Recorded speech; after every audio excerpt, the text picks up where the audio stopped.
अल्हम्दुलिल्लाह वस्सलातु वस्सलामु अला रसूलिल्लाह व अला आलिहि व अस्हाबिहि अजमाइन अम्मा बाद अऊज़ु बिल्लाहि मिनश शैतानिर रजीम बिस्मिल्लाहिर रहमानिर रहीम रब्बि इश्रह ली सदरी व यस्सिर ली अमरी व अहलुल उक़दतम मिन लिसानी यफ़क़हू क़ौली।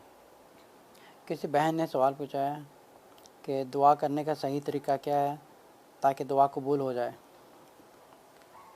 व नहमदुहु व नसल्ली अला रसूलिल करीम अम्मा बाद। देखिए, दुआ करने का कोई सही तरीका नहीं है, लेकिन इंसान सबसे पहले अपने गुनाह को ख़त्म करे। देखिए कि उसमें कोई ऐसा गुनाह है जो हो सकता है दुआ में रुकावट बन रहा हो, लेकिन दुआ करने का कोई सही तरीका नहीं है।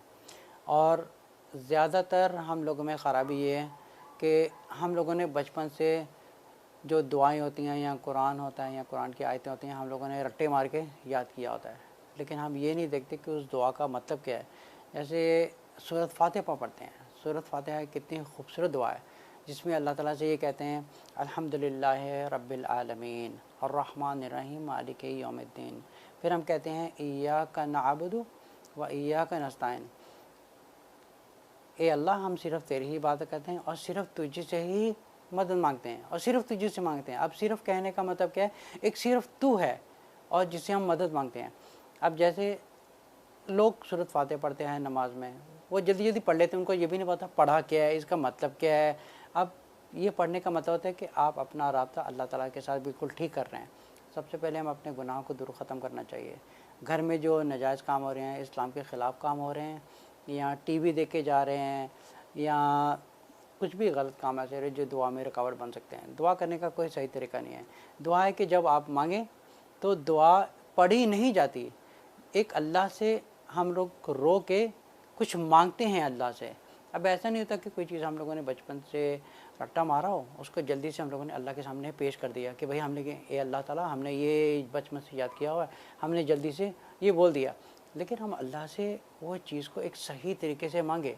जैसे हज़रत आदम अलैहिस्सलाम ने दुआ की थी, रब्बना ज़लमना अनफुसना व इल्लम तग़फ़िर लना व तरहमना लनकुन्नन मिनल ख़ासिरीन। ए अल्लाह, इसी तरीके से अगर हम इसकी ट्रांसलेट करें तो हम एक सच्चे दिल से अल्लाह के आगे रोते हैं, ए अल्लाह, मैं अपनी जान पर जुल्म किया है, तो हमें माफ़ कर दे।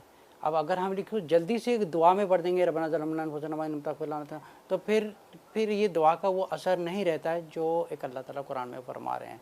दुआ करने का मतलब ये नहीं है कि आपने जो याद किया है उसको आप जल्दी से पढ़ दें। सबसे बेहतर दुआ ये है कि आप कुरान से वो दुआ की आयतें निकालें जो अल्लाह ताला, जितने भी पैगम्बर हैं अल्लाह ताला से मांगते थे। जैसे रसूलुल्लाह सल्लल्लाहु अलैहि वसल्लम सूरह ताहा की आयत नंबर 114 में फरमाते हैं रब्बे ज़िदनी इल्मन। अल्लाह ताला अपने नबी से कह रहे हैं कि आप अल्लाह से दुआ कीजिए कि अल्लाह मुझे इल्म और बढ़ा, मेरा रब्बे ज़िदनी इल्मन, मेरा इल्म और बढ़ा। इसी तरह जब हम अल्लाह से दुआ करते हैं तो दुआ करने का मतलब ये है कि हम अल्लाह से कुछ मांग रहे होते हैं। अब ये नहीं होता कि हमने दुआ याद की है और उसको पढ़ के हमने ख़त्म कर दिया है, इसलिए हमारा अल्लाह ताला से रब्ता नहीं होता।